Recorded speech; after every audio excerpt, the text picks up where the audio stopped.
बिस्मिल्लाहिर्रहमानिर्रहीम। जवार Hussain YouTube channel के नाजरीन अस्सलाम वालेकुम। मैं जवार हुसैन डेली मोटिवेशन की एक नई किस्त के साथ हाजिर हूँ। इसमें हम बात करेंगे कि हम अपने मकसद को हासिल करने के लिए क्या क्या इक़दामात कर सकते हैं। सबसे पहली बात, मकसद हासिल करने वाले लोग कभी दूसरों की बातों में नहीं होते। उनका फोकस सिर्फ और सिर्फ अपने मकसद की तरफ होता है। उनकी निगाह मकसद की तरफ होती है।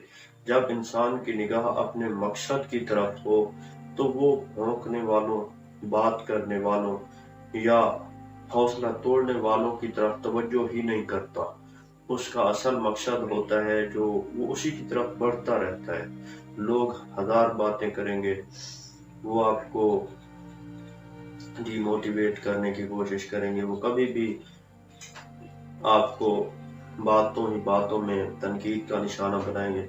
लेकिन जो शख्स एक मकसद रखता है, जिसकी नज़र में अपना काम होता है, वो अपने काम से काम रखता है। लोगों की बातें होती रहती हैं, वो इन बातों में आता ही नहीं। वो अपने मकसद के साथ चिमटा रहता है। और जब कोई शख्स अपने मकसद के साथ वाबस्ता हो जाए, अपने मकसद से वाबस्ता हो जाने वाला शख्स कभी भी गैर अहम चीजों की तरफ तवज्जो ही नहीं करता। लोगों की बातें इस सिलसिला में हौसला तोड़ने वाली होते हैं। अपनी अपनी बात होती है, जितने मुंह उतनी बातें। तो हमें चाहिए कि अगर हमारा कोई मकसद है तो हम लोगों की बातों की परवाह किए बगैर अपने मकसद की तरफ बढ़ते रहें।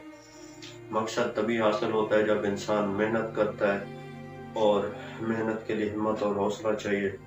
बातें हजार होंगी, लेकिन जो शख्स बातों से हट कर चलेगा, लोगों की बातों में नहीं आएगा, वो अपने मकसद की तरफ पहुंच जाएगा, वो अपनी मंजिल हासिल कर लेगा।